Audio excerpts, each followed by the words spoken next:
Assalamualaikum warahmatullahi wabarakatuh. Saya Sony di sini dari Kabupaten Bogor akan mengadakan pengembaraan Barat Talas, mengembara tempat tilas pahlawan yang ada di Kabupaten Bogor.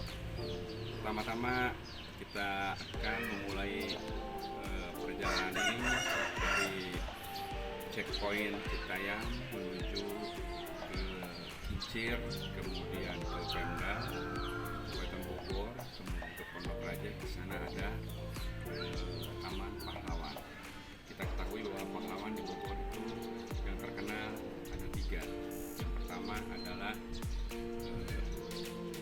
Margonda, salah satu panglima perang di Kabupaten Bogor yang namanya diagendakan atau dijadikan sebuah monumen nama jalan di Bogor dan ada di Depok. Juga Kapten Tole Iskandar. Beliau yang kedua itu pahlawan mempertahankan perjuangan tahun 1905 melawan agresi Belanda yang pertama. Beliau gugur sebagai pahlawan dan diabadikan menjadi masuk jalan. Kemudian ada saya sebut Mayor Hawking. Beliau adalah komandan dari Resimen Siliwangi yang mempertahankan penjajahan nikah yang mendarat di Pelabuhan Ratu Sukabumi yang datang untuk merebut wilayah NKRI, dan beliau menghadangnya di Sukabumi sehingga nikah berhasil dipukul mundur. Marilah kita menuju lokasi berikutnya, shelter ke pintu air dan kemudian ke Kabupaten Pempek Cibinong, Taman Pahlawan, dan akan berputar ke Salam Lokal Sakti Merdeka.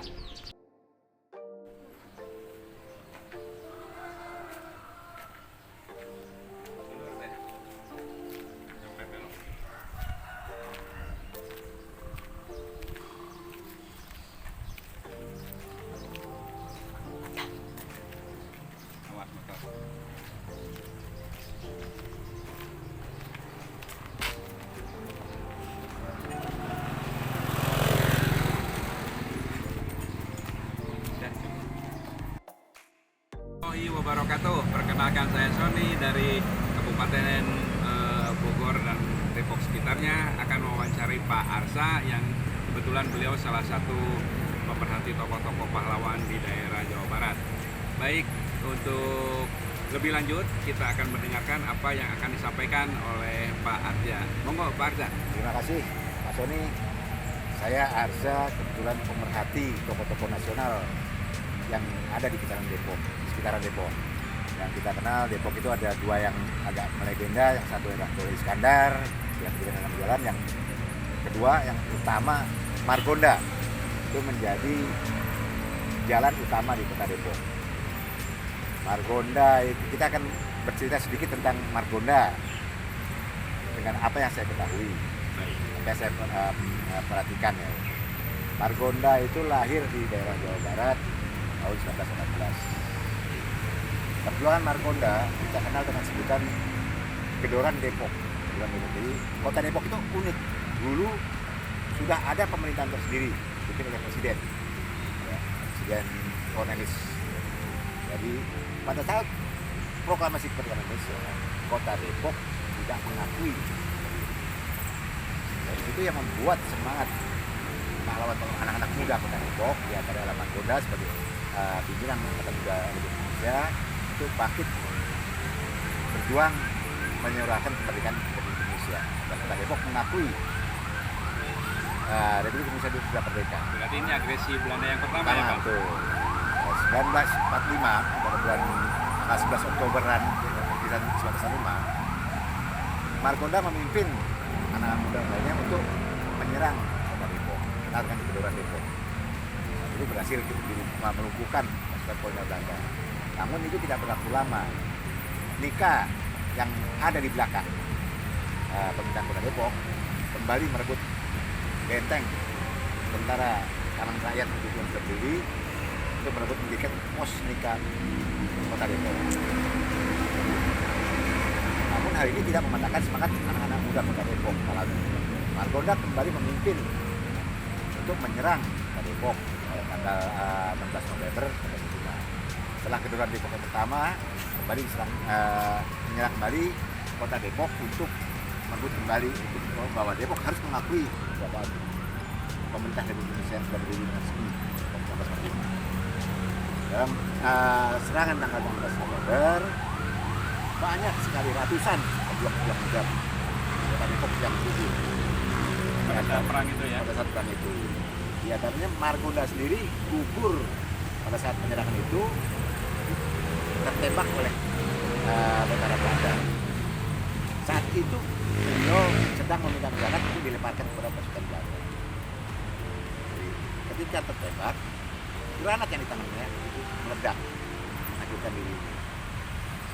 Ya, itu tidak menyurutkan perjuangan masyarakat Depok, karena keberanian perjuangan Margonda karena oleh pemerintah Belanda, oleh pemerintah Republik Indonesia diangkat menjadi pahlawan nasional dan namanya diambilkan sebagai jalan utama di Kota Depok.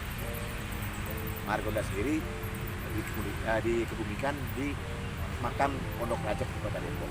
Itu sekilas yang saya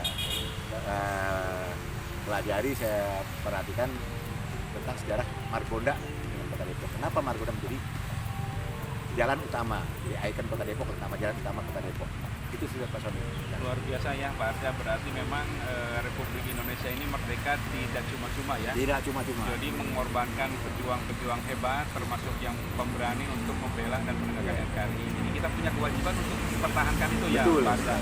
Jadi kita sebagai generasi penerusnya harus terus menyuarakan bahwa bukan hanya sebagai nama jalan saja, tentang perjuangannya. Dan kita harus mengisi perjuangan itu dengan sungguh-sungguh dan hal-hal yang positif ya. Pak Arja, terima kasih. Boleh berdiri, ini ada sedikit kenang-kenangan dari kami. Jangan dilihat isinya, mudah-mudahan bermanfaat. Terima kasih. Dan kita tetap menjaga kemerdekaan ini. Tetap semangat. Salam, tetap semangat. Merdeka! Merdeka! Assalamualaikum warahmatullahi wabarakatuh. Merdeka! Merdeka! Waalaikumsalam warahmatullahi wabarakatuh. Masih dalam rangkaian 17 Agustusan, kita akan mengadakan Baratalas, pengembaraan Napaktilas. Rekan-rekan semua, kita berada di Taman Makam Pahlawan Pondok Rajek, salah satu taman pahlawan yang ada di Kabupaten Bogor. Baik, hari ini kita dalam keadaan yang sehat walafiat dan cerah akan mencoba mewawancari salah satu pemerhati kepahlawanan di wilayah Bogor, Depok dan sekitarnya, termasuk wilayah Jawa Barat. Di sini akan diceritakan oleh Bu Haris Yusida pahlawan-pahlawan yang gugur dan dimakamkan di Taman Pahlawan Pondok Rajek.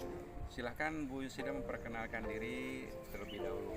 Alhamdulillah. Silakan. Assalamualaikum warahmatullahi wabarakatuh. Waalaikumsalam. Ya, alhamdulillah, saya Hari Yusida, kebetulan saya pemerhati Taman Makam Pahlawan Pondok Rajek Bogor yang letaknya di kota atau Kabupaten Bogor, Jawa Barat.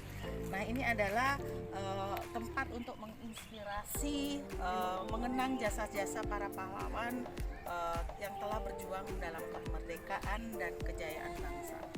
Pada saat itu di sini memang ada berapa banyak tokoh dan para pejuang pahlawan, diantaranya adalah tahun 1942 itu adalah Brigadir Tirtayasa, Hizbullah, terus Beruang Merah, dan banyak lagi Brigadir Tirtayasa dan lain sebagainya, ada kepolisian dan lain sebagainya.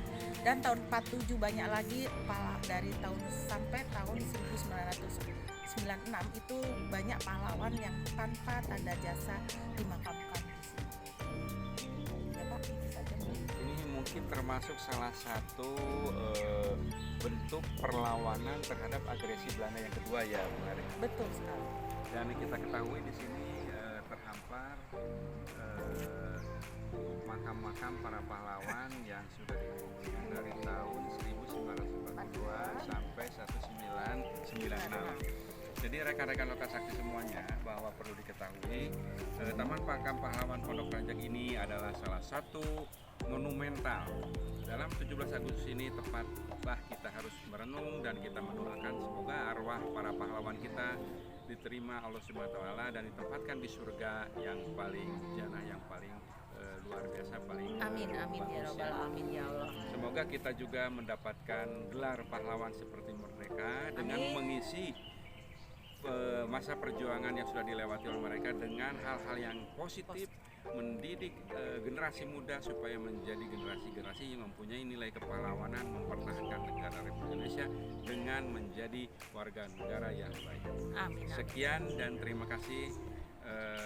Semoga untuk kedepannya kita bisa mendapatkan lagi momen yang bagus. Amin. Dari kami baik. mudah-mudahan berguna dan jangan dilihat isinya tapi lihat momennya. Oh iya Pak. Momen bersejarah hari kemerdekaan kita yang ke-97. Mudah-mudahan kita merdeka terus, Amin. merdeka lahir batin, merdeka politik, merdeka Amin. keuangan dan tidak ada yang Oke berani Pak, menjajah. saya terima. Terima kasih Bapak. Betul. Sukses selalu Pak. Amin. Merdeka. Merdeka. Ah.